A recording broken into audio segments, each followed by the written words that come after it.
All right, let's dive right into this explainer. We're going to be unpacking the absolutely chilling narrative of the Montauk Project.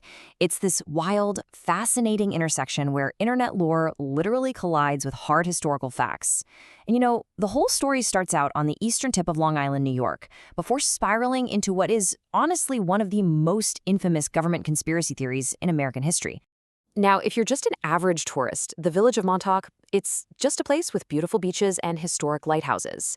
But for us, it leaves a huge question hanging in the air. What really happened at Camp Hero? Because local legends there point to something way darker. People have whispered for years about strange electronic humming, mysterious lights, and these men in dark suits patrolling an allegedly empty, abandoned Air Force station. Over the decades, those whispers snowballed. Believers claim the U.S. government actually turned this remote site into a lab for the impossible. We're talking mind control, psychological warfare, and, get this, the actual bending of time itself. Part 1, the Philadelphia Experiment, the 1943 connection. So to really understand how these local ghost stories evolved into massive claims of time travel and mind control, we actually have to rewind and trace the origins all the way back to a legendary Navy test. The lore here brilliantly connects the dots across entirely different decades. So the foundation of the Montauk Project supposedly kicks off in 1943 with the Philadelphia Experiment. That's where the Navy allegedly tried to make a destroyer, the USS Eldridge, completely invisible to enemy radar. Then, fast forward to the 1970s and 80s, and theorists claim all this top-secret research was quietly relocated to a Cold War facility on Long Island, specifically Camp Hero, before the base finally shut down in 1981. It literally bridges a supposed World War II invisibility disaster straight into a creepy Cold War bunker. Going back to that 1943 experiment for a second, the results were allegedly catastrophic. The story goes that the USS Eldridge vanished and then just reappeared miles away, leaving poor crew members literally fused into the ship's bulkhead or suffering from extreme madness. But here's where the conspiracy takes a turn. According to the narrative, that disastrous experiment wasn't the end. It was just the beginning. Believers suggest that scientists realized they were onto something huge. They realized they could manipulate reality itself as long as they had enough power and, well, the right subjects. Part 2, time tunnels and mind control. All right, this is where the story shifts from, fringe experimental physics into the truly bizarre, moving us deep down into the concrete underground bunkers of Camp Hero. Protected by the complete isolation of the Atlantic Ocean, the government allegedly started using these insanely powerful radio transmitters to broadcast signals meant to influence human consciousness. Now, the main guy pushing this narrative was Al Bielek, who claimed he actually worked on the project. Bielek and others say the government used a young man named Duncan Cameron. They claimed Cameron had this incredible, almost terrifying psychic ability, and the scientists essentially used him as a biological focal point to broadcast reality-altering signals. The sheer scale of what they're claiming here is exactly why the lore is so sticky. They weren't just testing weapons, they were allegedly hacking the human mind. So how did it supposedly work? Believers break it down into these distinct, terrifying steps. First, they claim Duncan Cameron could materialize objects just by focusing his mind on them. Seriously.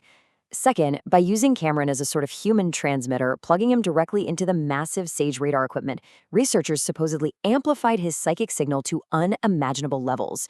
And third, this massive blast of energy allegedly ripped a literal hole in space and time, opening up a stable time tunnel. If you follow the lore, the government just entirely bypassed the ethical boundaries of humanity to unlock the universe's deepest secrets. And once that time tunnel was open, what exactly did they do with it? Well, the alleged operations sound like a straight-up Hollywood blockbuster. Subjects were supposedly sent into both the past and the future. They allegedly recorded events across different eras. And get this, even brought back physical artifacts from other timelines. For the true believers, this wasn't some sci-fi movie pitch.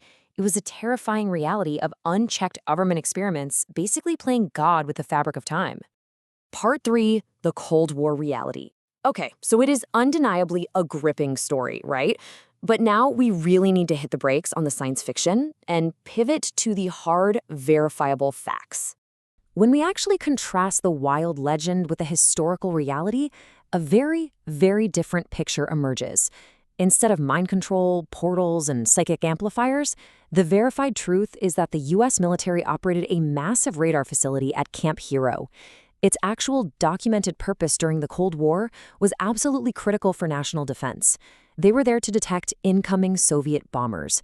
It wasn't built for time travel, guys. It was built as an early warning system, sitting right directly on the flight path that a Soviet attack would likely take straight over the Atlantic Ocean. Now, the year 1981 is a really significant piece of this puzzle, because that's the year the base was officially decommissioned. Once they shut it down, they just left this massive facility largely abandoned.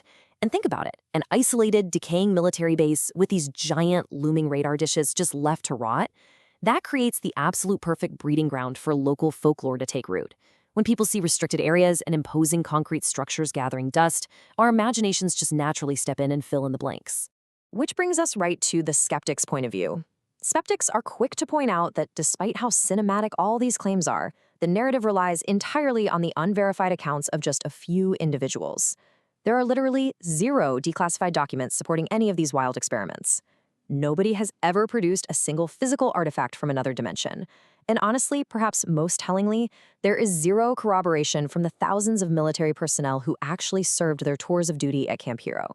Not one single credible whistleblower from the rank and file has ever stepped up to say, yeah, we had time tunnels and psychic super soldiers. Part 4, Technomythology and Modern Ghost Stories. So let's look at why, despite this total lack of proof, this crazy digital age folklore still endures today.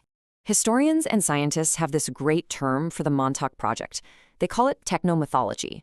It's this fascinating phenomenon where the reality of highly secretive Cold War tech mixes with the public's very genuine, very understandable fear of government overreach. I mean, during the Cold War, the government really was running highly classified programs, right? That created a very real atmosphere of paranoia. So when you mash those two things up, secret military tech and public fear, our collective imagination amplifies it all into a modern-day ghost story. It perfectly illustrates how real historical anxiety just gets wrapped up in layers and layers of science fiction. And what's super interesting here is the psychological truth behind it. Like, why does a legend with absolutely 0 hard evidence survive so stubbornly?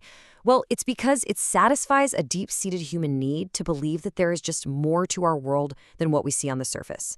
Psychologically, it's simply easier and, let's be honest, way more fun for us to believe in a grand, high-tech conspiracy than it is to accept the mundane reality, which is that a creepy, mysterious radar base is just a rusting piece of a long-ended war.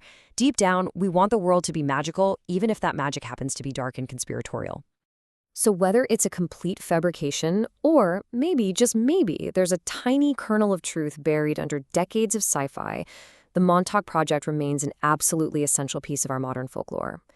As we wrap up this explainer and think about that lonely, abandoned radar tower standing there today, it really serves as a powerful reminder of our eternal fascination with the boundaries of the known world.